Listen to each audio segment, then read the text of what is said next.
Herrera en COPE. Estar informado. Hola, ¿qué tal están? En los siguientes minutos me van a permitir presentarles a una de las mentes más brillantes de este país. La infancia de nuestro siguiente invitado fue como la de un niño normal. Bueno, también habría que ver qué es lo normal hoy en día. Nació en Madrid y es el segundo de 6 hermanos. José María es el mayor, es un chico que parece guiado siempre por una ética sorprendente. Manuel o Manolo, como le llaman cariñosamente en la familia, es un niño con una convicción tremenda. Juan Ignacio es el simpático de los 6. Arrolla con cualquiera que tenga enfrente. Fernando es un chico tremendamente gracioso y Alejandro es el genio de la familia. Pero ¿y Mario? Pues mire, Mario fue un niño tímido, algo reservado, un tanto idealista, pero transparente y muy sincero. Y mire, aunque hoy, y luego lo entenderán, llame un tanto la atención, sentía poca felicidad a la hora de ir al colegio, como que le asustaba.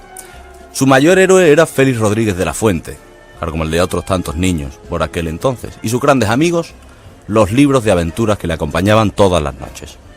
Ahora sí, hay otra cosa que disfrutaba enormemente, que lo diferenciaba del resto, y eso era contar historias, fabular sobre cosas que había leído en esos libros, ¿no? Sentaba a sus hermanos y les hablaba sobre asuntos que le apasionaban, como los tiburones, por ejemplo, y dejaba a todos embelesados con la palabra.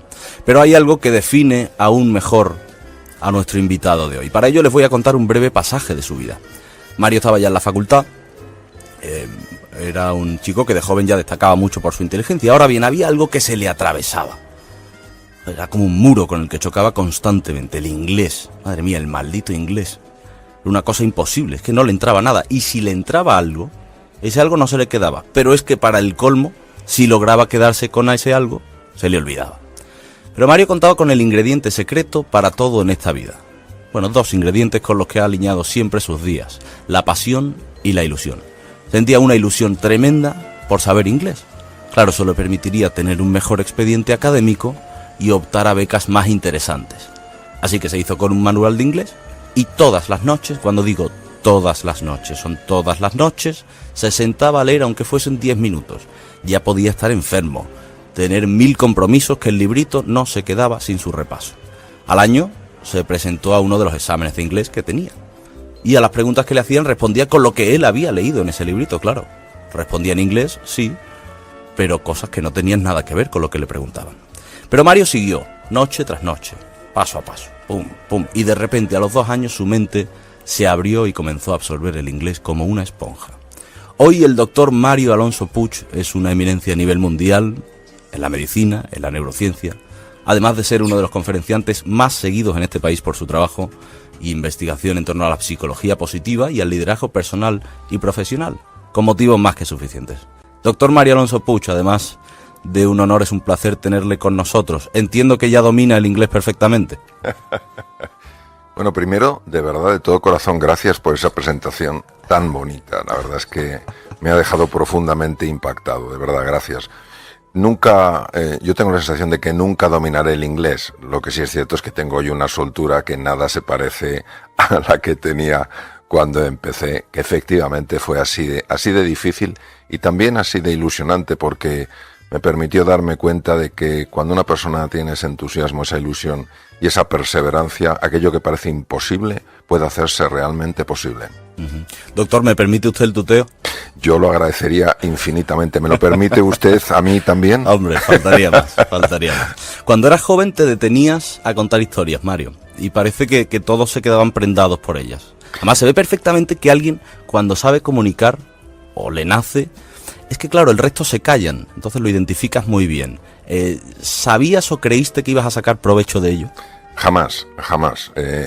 Era una cosa que me nacía del corazón, quería contar lo que a mí me había entusiasmado, lo que me había apasionado, quería que otros vibraran con lo que yo había vibrado y sorprendentemente, pues efectivamente, como tú comentas, se producía un cierto silencio, pues que hacía fácil que yo pudiera compartir esa experiencia. Jamás me imaginé eso. Lo que sí es cierto es que mis enfermos, yo ejercí la cirugía general y aparato digestivo entre España y Estados Unidos 26 años, y sí es cierto que mis enfermos empezaron a decirme que las conversaciones que tenía con ellos antes de la cirugía, después de la cirugía, cuando les daba el alta, etcétera, estaban teniendo un impacto sorprendente en sus vidas, ¿no? Entonces entendí que esa conversación de alguna manera les estaba ayudando. pero jamás me imaginé que bueno, que daría semejante salto, que por supuesto da un vértigo profesional enorme, dejar la cirugía después de 26 años, y nunca me imaginé que la palabra pues me llevaría pues hasta donde me ha llevado. Uh-huh. Mario, lo acabas de contar, ¿no? Eres cirujano, pero en un momento te das cuenta que a través o a raíz de las conversaciones que tienes con tus pacientes, pues como que hay otras formas de sanar y que el cerebro cuenta mucho en todo esto. Los griegos ya deslizaron hace siglos que se podía curar con la palabra. La pregunta es muy directa y muy fácil. ¿Se puede curar con la palabra? Sí. ¿Puede desarrollarlo? Por supuesto que sí. Lo mismo que la paz es algo más que la ausencia de guerra, la salud es algo más que la ausencia de enfermedad. Es decir, una persona verdaderamente sana no solo es que no tenga una enfermedad, es que también tiene un bienestar psicológico, social, emocional. El lenguaje en el ser humano afecta directamente a la percepción.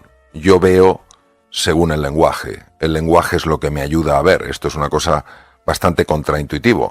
Nos da la sensación de que el lenguaje simplemente describe cosas. No, el lenguaje también afecta a cómo veo esas cosas. Entonces, cómo una persona se ve a sí misma afecta directamente, por ejemplo, a la respuesta del sistema inmune, del sistema de defensa, frente a las bacterias, los virus y los tumores.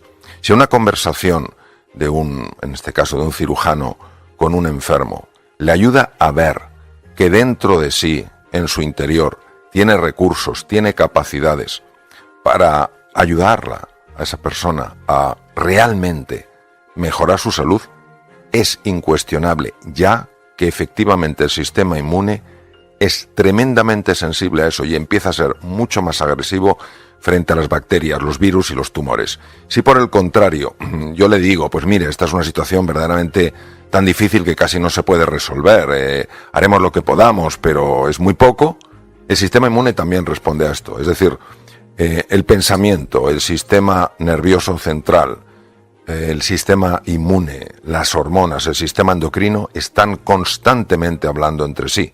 Por tanto, la palabra, que tiene que ver obviamente con el pensamiento y tiene que ver con los procesos mentales, afecta directamente al funcionamiento del cerebro, afecta directamente al funcionamiento del sistema inmune y por supuesto el sistema endocrino. Claro, estamos hablando de centros de control que tienen un impacto en el organismo en su conjunto. Uh-huh. El doctor Ortega y Gasset dijo que no somos participios, sino gerundios, que poco a poco nos vamos haciendo, que no somos departamentos estancos. Claro, hablas mucho sobre esto, Mario, pero yo lo relaciono directamente con algo que se me viene a la cabeza, que es que todo el mundo es recuperable, pero inevitablemente me lleva a pensar en personas que han cometido crímenes inhumanos, que han perpetrado barbaridades. ¿También lo son? Bueno, es una grandísima pregunta. Desde mi punto de vista, todo el mundo es recuperable. Lo que ocurre es que no es recuperable en todas las instituciones, ni es recuperable por todas las personas. Es decir, para mí algo nuclear en mi vida es considerar que la esencia de un ser humano es una esencia buena, por decirlo utilizando un lenguaje, la moral. La esencia, el núcleo. Lo que pasa es que eso puede estar absolutamente tapado. Imaginemos que la esencia de un ser humano fuera el sol. El sol es luz, el sol es calor, pero claro, uno puede levantarse una mañana y ver todo oscuro. Todo oscuro no porque sea noche, sino porque está lleno de nubes. Claro, al final la persona no actúa de acuerdo a quién es, a ese sol que tiene en su interior, sino muchas veces de acuerdo a quién se cree que es, a esos nubarrones que están tapando. Entonces, ¿qué ocurre? Pues que desde luego muchas personas pueden ser recuperables cuando se intenta conectar con ese sol. Lo que pasa es que algunas personas tienen tan nivel de nubarrones en sus vidas que hace falta un abordaje muy específico por personas muy especiales y en centros muy precisos para tener un impacto. A mí algo, Alberto, que me ha ayudado mucho en la vida es pensar que no hay, es mi forma de verlo. Sé que algunas personas, muchas no estarán de acuerdo. Para mí no hay personas buenas y malas. Hay personas que están bien, personas que están mal y personas que están muy mal. Y cuando una persona está muy mal, hace cosas muy malas. Supongo que una persona que está muy mal carece de la presencia de atributos fundamentales para el ser humano, que te he leído y te he escuchado repasar muchas veces. Hablamos de la generosidad, hablamos de la humildad, de la pasión, de la ilusión, de las ganas de querer, sobre todo. ¿Practicas tú, Mario, diariamente? ¿Practicas esto diariamente? Yo diariamente lo practico, diariamente. No hay un solo día que no lo practique desde que me levanto hasta que me acuesto. Otra cosa son los resultados de la práctica. De la misma manera que me pasé todo ese tiempo que tú dices y que fue así, y que no fallé un solo día, 10 minutos todos los días estudiando algo que para mí era imposible hasta de entender. Llegué a aprenderme el libro de memoria, por eso en el primer examen para obtener una beca no la gané porque claro, me preguntaban una cosa y yo contestaba con el libro. Entonces, claro, hablaba inglés, pero no lo que me preguntaban. Entonces, de la misma manera que yo lo practicaba y la sensación que tenía era que no avanzaba, hasta que llegó un momento en el que empecé a avanzar a una velocidad que yo ni me la creía, lo mismo me pasa cuando yo busco entrenar estos valores para que se conviertan en virtudes. Es verdad que a veces es una situación muy dura, porque me da la sensación que no mejoro, vuelvo a tener ese momento de enfado que no querría tener, o ese momento de desesperanza o de impotencia.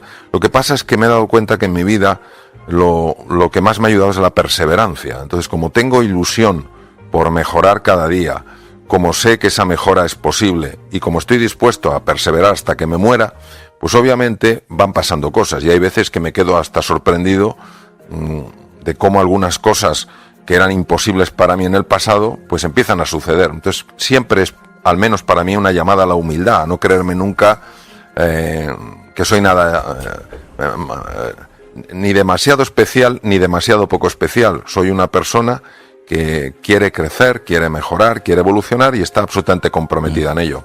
Hablando de lo especiales que somos cada uno, hay una historia preciosa que cuentas mucho en tus conferencias, que es la de Ben Carson. Voy a intentar simplificarla, porque sabes que en esto de la radio, un medio con el que también tienes relación, vamos con muy poco tiempo y muy rápido. Ben Carson, un muchacho de Detroit en los años 50, negro, con lo que ello significaba en la América de aquel entonces y sobre todo en esa zona, con pocos posibles y que además no era... no sé si inteligente es la palabra, o que no destacaba en el colegio. De hecho, digamos que todo lo contrario. Y su madre un día decidió que todos los días iban a ir a la biblioteca de Detroit a leer. Y empezó a leer. Un día en la clase, la profesora o el profesor saca una piedra y le pregunta a la clase, ¿qué es esto? Y nadie levantaba la mano. Nadie sabía que era aquella piedra. Pero sí había alguien que conocía o había visto aquella piedra antes. Era Ben, el que, claro, era el tonto de la clase, entre comillas, y no se iba a atrever a levantar la mano.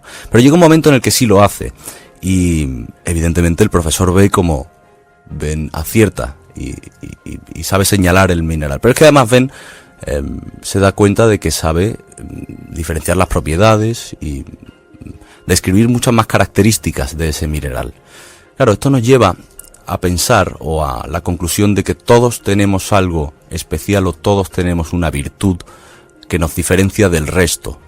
¿Esto es así, Mario? ¿Esto cómo podemos, si somos profesores, estamos en el ámbito de la enseñanza, potenciar esto? ¿Cómo podemos identificar en el que normalmente no es una persona que destaca algo en lo que destaque?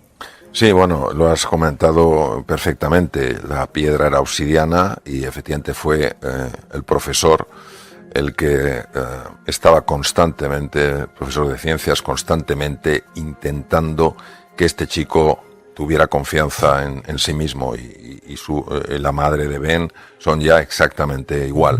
El chico, efectivamente, el joven, fue apodado el tonto de la clase, de Dummy Boy, y vivía de acuerdo a eso que creía que era porque, bueno, los demás le veían así. No cabe duda, y en la experiencia que tengo a lo largo de los años lo puedo decir a nivel de certeza, en lo que yo he vivido, no cabe duda de que todo ser humano tiene un potencial increíble y que está absolutamente inexplorado. Pero como no vivimos al nivel de lo que somos, sino al nivel de lo que creemos que somos, pues claro, no nos creemos lo suficiente, ni lo suficientes como para ser queridos, ni lo suficiente es como para soñar en grande o para hacer nuestros sueños realidad. Entonces, ¿qué puede hacer una persona en el mundo de la pedagogía?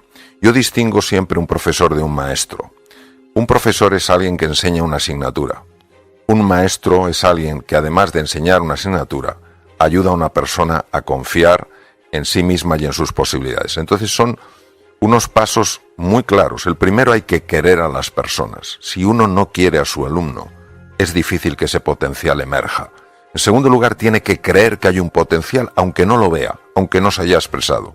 En tercer lugar, hay que buscar constantemente ocasiones, oportunidades para valorar algo que esa persona ha hecho bien. Hay que pillarle siempre haciendo algo bien, aunque sea la cosa más sencilla. En cuarto lugar, hay que desafiarla para que crezca, para que sepa que tiene todo un mundo por descubrir. En quinto lugar, hay que apoyarla, porque claro, cuando una persona está saliendo de su zona de confort y entrando en una zona nueva y desconocida, pues tiene ansiedad, tiene inquietud. Si se siente apoyada por una figura de autoridad, por una figura que esa persona respeta, pues se consiguen efectos impresionantes. Y en último lugar, acompañarla. Es decir, no hacerlo por ella, pero sí saber que estás ahí. Uh-huh.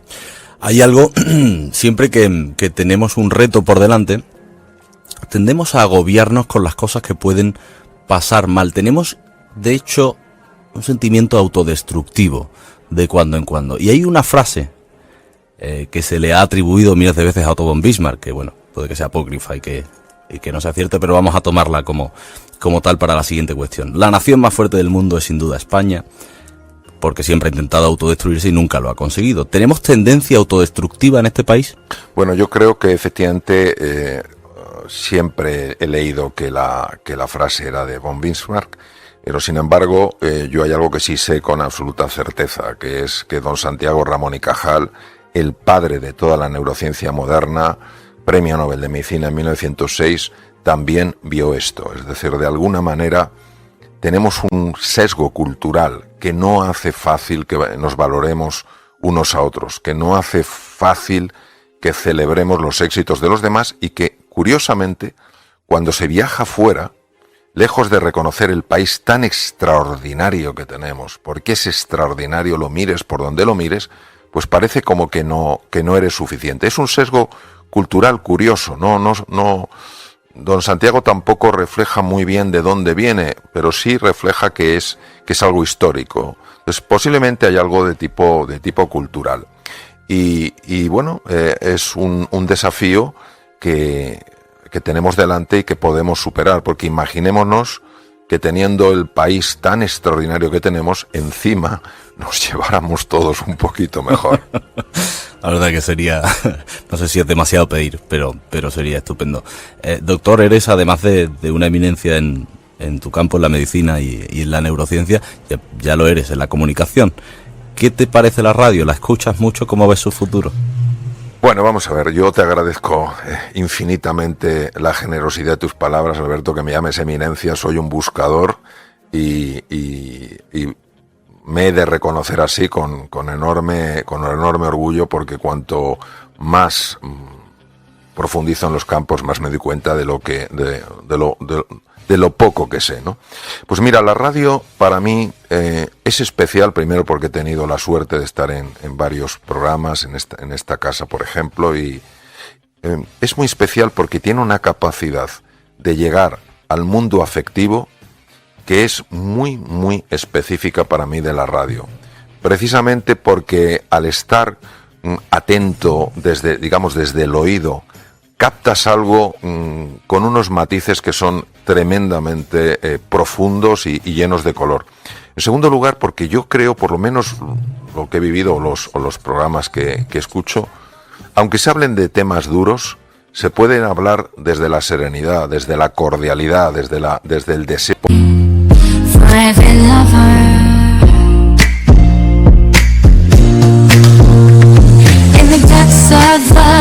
Darkest night, your love shines through a guiding light.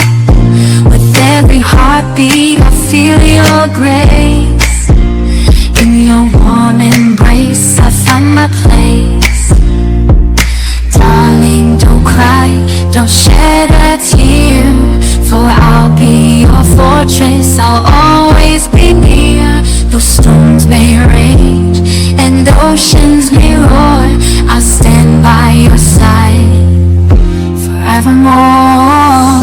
Through the trials and the tests we face,